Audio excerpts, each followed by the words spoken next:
If you've ever been to the southern US of A, you're probably familiar with pecans, or pecans, depending on where you're from.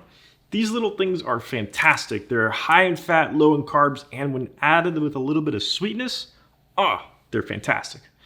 But we need to make them low carb, and we need a bit more pecans.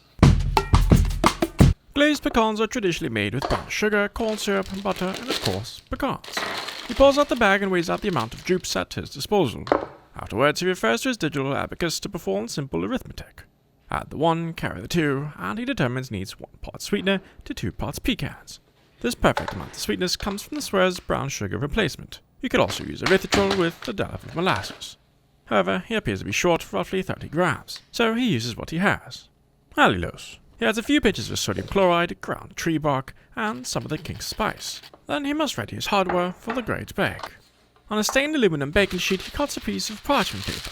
He wrinkles the 4 corners of the polygon to provide a perfect fit. He sets the sheet of baking aside and preheats the oven to 250 degrees American. Then he summons the magical flameless heat box. To his ironically water-stained stainless steel pan, he adds 2 tablespoons of unsalted butter over low heat. He mixes his dry ingredients and initiates his matrimony with the milk fat. Using a silicone stick, he incorporates the ingredients, except they are too dry. He adds a smidget more butter, a splash of water, and returns to mixing. The current consistency resembles barbecue sauce. He is seeking the consistency more akin to gravy. So he adds a drop more of H2O and continues. Once the desired consistency is achieved, it is time to add the main ingredient. He folds the pecans like gym clothes at the laundromat and ensures they're well coated in the sweet sauce. He removes them from the flameless heat box and onto the previously prepared baking sheet they go. He also makes sure they get all the saucy goodness. Spreading them as evenly as possible across the sheet, he believes in giving each pecan the opportunity at a tad. And into the hot box they go. He sets a short timer for 15 minutes. When he returns, he removes them from the oven, gives them a good mix, and places them back into the oven for another 15 minutes. Then he repeats his process again and again, until the pecans have spent the better part of 60 minutes roasting at a low heat. After time has expired, he removes them and sets them on the counter to cool. Although they may seem rather wet, they will actually firm up into a sort of praline. These are snacks for his unplanned hike later in the day, not to be eaten and composed of our friend the almond. However, he isn't aware of the forced food designation, and unfortunately, he's consumed them all. Without replacement, he risks starvation. After a 2-hour nap, he takes a large olfactory inspection of the pecans, and they smell marvelous. As evident, they hardened up, reminiscent of the praline as predicted. The break into the lattice begins, but it's not long before he takes a taste test.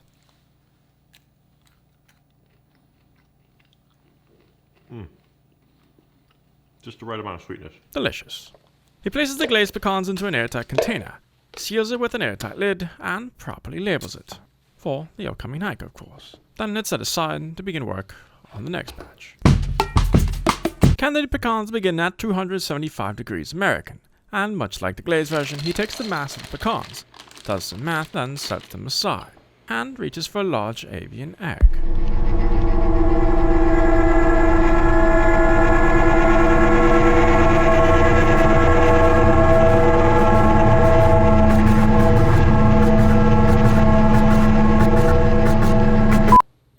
He needs but a single large egg white, which he clearly fails at separating. Oh. Although the yolk is not likely to cause any issues, he decides it's not worth the risk. Another egg, another white, another pre-chicken sacrificed for his sustenance. He adds a splash of water and using an appropriately sized wire utensil, whisks the liquid at warp speed until it's homogeneous and foamy. Quite a few drops of extract of vanilla are added, mixed, then set aside. Next he needs to make his sugar mixture. For this version he will strictly utilize allulose, and since he ran out of tree bark, he borrowed some Saigon spice from his neighbors, 2 grams to be exact. Some sodium chloride, and he mixes until the mixture looks like cocoa mix with minuscule amounts of cocoa. The pecans are then added into the egg mixture. To coat them he tries the SHAKEY shake method, the Jason method. However, the best for this scenario is the spatula method. Once the pecans are evenly coated, of which 1 egg white is perfectly portioned, it's time for the adult version of Fun Dip. The pecans go straight into the light brown sweetness where they will be tossed and turned until they have a perfect outer coat of sweetness.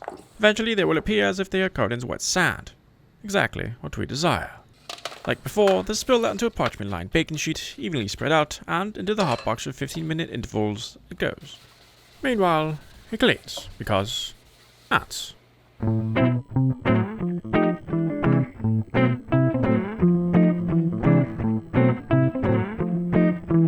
Now, if your pecans come out a little bit sticky, you can put them back at a higher heat, which is what we're doing here, especially with the allulose, because it doesn't really crisp up that well until it's at a higher temperature. You just have to be very careful and watch it, otherwise you can end up with pecans that look like this.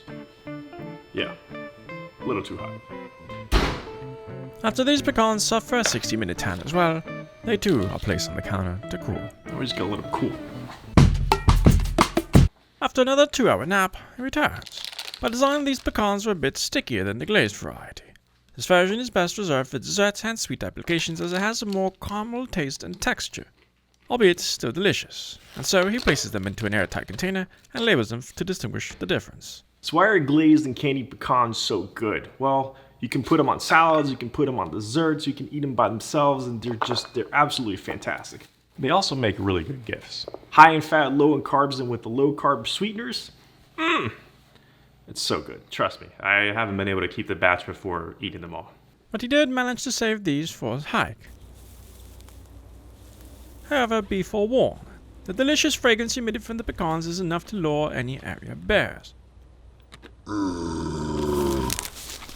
And so, we will pretend that never happened. Make sure to comment down below how you would eat these pecans, and if you want to level up your cooking and kick diabetes in the face, make sure to check out these other videos. Until then, eat well.